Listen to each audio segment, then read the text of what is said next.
Coming up on Mountain News this morning, one Commonwealth school district is using stop-arm cameras on buses to benefit student safety.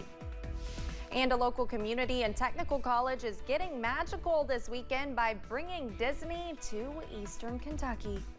Dedicated to Eastern and Southern Kentucky, this is WYMT Mountain News this morning. Good morning, I'm Olivia Calfee. The time is 6 o'clock on October 20th. Now let's check in with Chief Forecaster Brandon Robinson for a look at your forecast this morning. And it's just going to be a rainy day today, Brandon. It's going to be soggy off and on. Now, the deeper into the day we get, the better the chances are for less rain. But keep your rain gear handy today because you'll probably need it off and on all day long. Let's take a look at live pinpoint Doppler radar. We're tracking heavy rain in the west. We're tracking heavy rain in the east. So basically I-64, I-75 corridor starting to fill in there just a little bit. And then of course near the borders with Kentucky, Virginia, West Virginia, and Tennessee. We'll scoot a little closer south of Pikeville, north of Jenkins right now, back out toward Phelps. Grundy over in Buchanan County getting a little of a break right now over toward Clintwood and Dickinson County. A little heavy rain over that way. Norton, Wise, Coburn over in Wise County getting some heavy rain. Appalachia, Big Stone Gap, Pennington Gap getting some heavy rain. Cumberland, Whitesburg, down toward Harlan getting some heavy rain up toward Lynch. So again, just be aware of that this morning. Looks like Bell County is getting a little bit of a break right now. Some heavy rain in southern Whitley County, just south of Williamsburg, and some heavy rain to the north of us here in Hazard this morning. Mount Vernon, I-75, Rockcastle County, not looking too bad. Temperatures in the 50s area-wide. You're not going to see these numbers move too much today because we're only headed up to about 59 if we're lucky, and those rain chances hold tough with us all day long. Olivia? Brandon, thank you. A Lexington broadcasting legend in the 1960s, 70s, and 80s has died. Frank Faulkner was a pioneer in local television and worked alongside Nick Clooney and others in the formative days of Lexington television. Even after he left television, his unmistakable voice was on radio, including rock and roll station WKQQ. Congressman Andy Barr was his nephew, and he once recognized his great-uncle's career in Washington. Longtime former Lexington reporter Barry Peel remembered Faulkner yesterday. Frank was the ultimate professional. He respected and was deeply concerned about his audience. And he taught all of us who made our living on TV that we were visitors in people's homes every night and to act accordingly. And he would always remind us we're a click on the remote away from being disinvited. Frank was never disinvited. Faulkner was 100 years old. In the race for Kentucky governor, we are taking a look at a heated issue, crime. Daniel Cameron is accusing Andy Beshear of lying about crime stats. The governor says the attorney general is taking zero responsibility for the numbers. Kristen Kennedy is looking at the claims. The governor joined state police at the Capitol this past summer when the agency revealed recent crime numbers. Together, they touted significant drops in violent crimes in the state. Law enforcement in Kentucky have worked so hard to bring these numbers down from 2021. Soon after, the Herald-Leader reported the crime data exaggerated a drop in homicides. And WDRB reported the numbers coming from the Louisville Metro Police Department were initially incorrect. Attorney General Daniel Cameron talked about it on Kentucky Newsmakers with Bill Bryant. The state tried to show that there had been a 19% decrease in crime. Turns out that was a lie. There was actually a 12% increase under the Beshear administration. Cameron is directly referencing Louisville's crime numbers. Statewide numbers from the 2022 Commonwealth of Kentucky Crime Report show a 9.21% decrease in crimes. WKYT looked at all Group A offenses in Kentucky. Those are the most violent of crimes against people or property. And last year, there were close to 222,000. We took a closer look at those crimes in the last 10 years. From 2021 to 22, you're going to see the drop that state police were praising earlier this year. You can see that right here.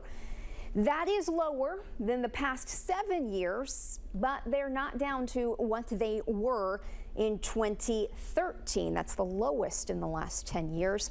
Homicide numbers are part of overall crime numbers. They're not down to what they were pre-pandemic.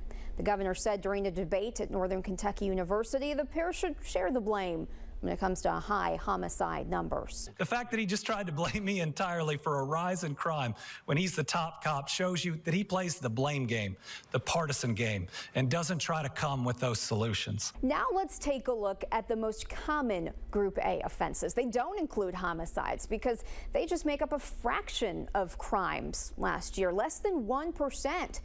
We're talking now about thefts, drug offenses, assault, vandalism, and burglary. Larceny and theft offenses make up the majority here, followed closely by drug and narcotic offenses. If we look at the numbers, larceny theft is on the decline in the past 10 years. Drug offenses were steadily climbing up until 2018, and we saw a small rise during the pandemic in 2021, but that number looks like it's trending down again. Assault numbers are slowly decreasing after building up to the pandemic in 2020. Both vandalism and burglary are declining as well. The Attorney General released his public safety plan back in July. Daniel Cameron wants $5,000 bonuses for law enforcement and a new state police post in Louisville. Then in August, Governor Andy Beshear talked about his priorities in the next budget. They included more pay raises for state police, more training stipends, and upgrading body armor. And you'll have a chance to listen to the candidates next Tuesday right here on WYMT. Governor Andy Beshear and Daniel Cameron have both accepted invitations to the Kentucky debate in the WKYT studios in Lexington. You can watch next Tuesday night from 7 to 8 p.m. Officials at the Kentucky Public Protection Cabinet have announced a $20 million settlement with a mortgage payments company for unauthorized transactions. Officials say more than 4,300 customers in Kentucky used a service called SpeedPay, and some were charged more than once.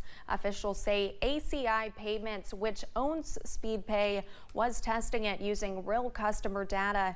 The settlement includes $10 million in fines.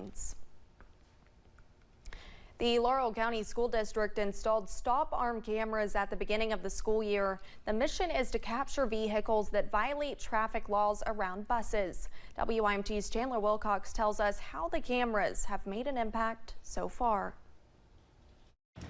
Administrators say the stop-arm cameras have been active so far this school year. We're seeing the violations, but we're also seeing people react differently to the stop arms. Each violation is reported to Hale. We log those on to our daily dispatch report when a driver has a violation. Hale said they have been able to successfully capture the front and back of vehicles that have violated the law, and then that is when the Laurel County Schools Police Department comes in. Very serious violations, and we're intent on getting them down to zero. Smoot says they have been successful in identifying vehicles through the cameras and have written citations.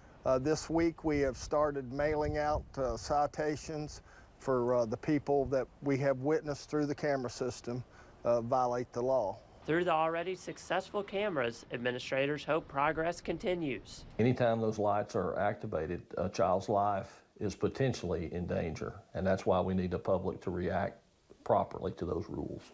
Administrators say education announcements have helped inform the public of rules as well. In Laurel County, Chandler Wilcox, WYMT Mountain News. Chandler also spoke to Floyd County School District administrators about educating the public on bus safety. Transportation Director Wes Halbert said, quote, when on a 2 or 3 lane road, traffic should stop going both ways. On a 4 lane, only the traffic moving in the same direction of the bus must stop. One local community and technical college is bringing the magic of Disney to our own backyards. Yesterday, Hazard Community and Technical College began its 2nd annual Trail of Enchantment. This year is Disney themed with displays featuring Toy Story, Beauty and the Beast, Star Wars, and other beloved Disney classics. The displays are scarecrows are built by community partners along with HCTC students, faculty, and staff. We choose a winner, so when you come on campus, you'll get a ballot to vote. And you come through and you vote for your display of choice and your scarecrow of choice, and then we have prizes for the winners. We are told they had at least 100 cars come through last night. The event continues today through Saturday night from 6 to 8 p.m. on the Hazard campus. The college is accepting donations for student scholarships. I didn't realize Cruella DeVille was the president of a college. I appreciate what that costume is from Dr. Linden. That was pretty good. Let's talk about your forecasts. Not so good for Hazard over at the college this morning or anywhere else across the region, because we've been seeing those rounds of heavy rain here basically all night long. 6:11 now, and we're continuing to see those come in waves today. We're going to continue to watch that all the way into the afternoon hours before it starts to thin out a little bit. The cold front basically right over top of us right now, and temperatures are going to stay pretty stable pretty much all day long. They'll try to creep their way up a little bit later this afternoon, but I'd say through mid to late morning, these low to mid 50s will be the best we get. Same thing statewide. It's basically in the 50s everywhere. The exception, 61 in Nashville. I'm sure they'll be in the 50s before you know it. Looking ahead, soggy at times today, maybe a couple rumbles with thunder, some breezy conditions through this weekend. We've got a warm-up coming next week with some sunshine, high pressure, and temperatures that'll be above average. Olivia? Thank you, Brandon, and thanks for joining Mountain News this morning. More news is on the way. Coming up, President Biden pledges strong support for Israel as the ground invasion for Gaza looms.